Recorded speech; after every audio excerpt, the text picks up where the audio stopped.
নমস্কার, দেখছেন বার্তা হরিণঘাটা। নতুন স্বাদের নতুন তথ্য নিয়ে আজ হাজির হলাম আমি গৌর ঘোষ, সঙ্গতে দীপক মোস্তাফি।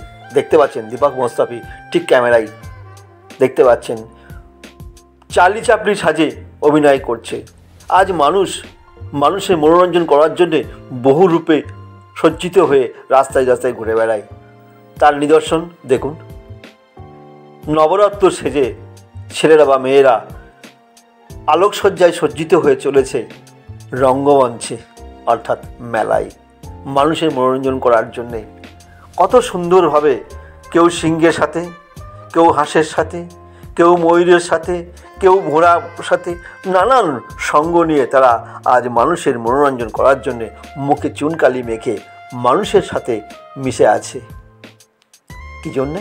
দুটো পেটের অন্নের জন্যে। তাই মানুষের জন্যে চলেছে পায়ে পায়ে, গুটি গুটি পায়ে, তাদের সমস্ত সাজসজ্জা দিয়ে পিছিয়ে থাকে না। মেয়েরাও আজ তাদের ঢাকের তালে তালে ঢাক বাজিয়ে দেখুন আসছে কত সুন্দরভাবে। এই মেয়েরা কোনোদিন ভেবেছিল তারা ঢাকি হবে? পেটের জ্বালায় মেটানোর জন্যে আজ তুলে নিয়েছে ঢাক তাদের কাঁধে। ঢাকি হয়েছে তারা, ঢাকি সেজে ঢাক বাজিয়ে চলেছে রাস্তায় রাস্তায়। আদিবাসী সম্প্রদায়ে কোনোদিন শুনেছিলাম যে আদিবাসীরা এরম নৃত্য করে রাস্তা রাস্তায় ঘুরে বেড়াবে? আজও তারা চলেছে তালে তালে। আসুন দেখতে থাকুন চিত্র ও তথ্য গৌর ঘোষ ও দীপক কুমার মোস্তাফি। নমস্কার, দেখছেন বার্তা হরিণঘাটা। সাবস্ক্রাইব করুন, লাইক করুন, বেশি করে শেয়ার করুন।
পরিচালক মৃণাল সেন, সেই মৃণাল সেনের নামে আজকে আলোচিত করা হয়েছে। আমরা একটু একটু করে আমরা এগিয়ে এসেছি মঞ্চে।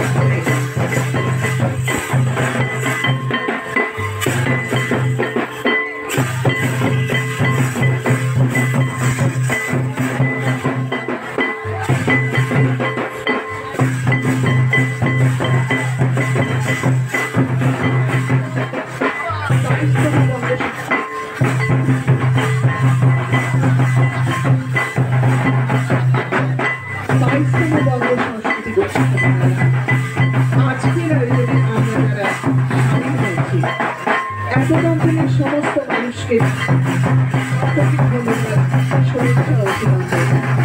আজকের এই মঞ্চ আপনারা দেখতে পাচ্ছেন বিখ্যাত পরিচালক মৃণাল সেন, তার নামে আলোচিত করা হয়েছে এই মঞ্চ।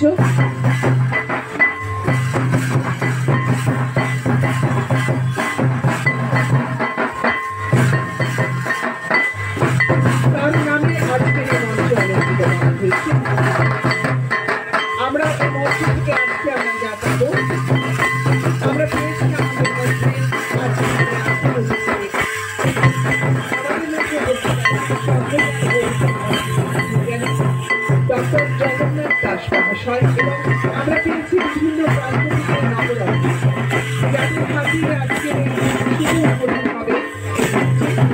আমরা তাদেরকে নিয়ে আমাদের আজকে এই সন্ধ্যায় আনন্দ মুখর সন্ধ্যা এত দশজনের সমস্ত মানুষের জন্য যে আয়োজন করা হয়েছে প্রতি বছরের নয় এবছরও বঙ্গ সংস্কৃতি উৎসব ও মেলার 22তম এই বঙ্গ সংস্কৃতি উৎসব ও মেলার এই আয়োজনে আমরা সামিল হয়েছি সকলে মিলে।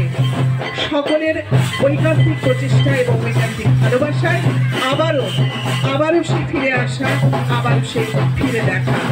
আমাদের গুছিয়ে নিতে যেটুকু সময় লাগে আপনারা দেখতে পাচ্ছেন।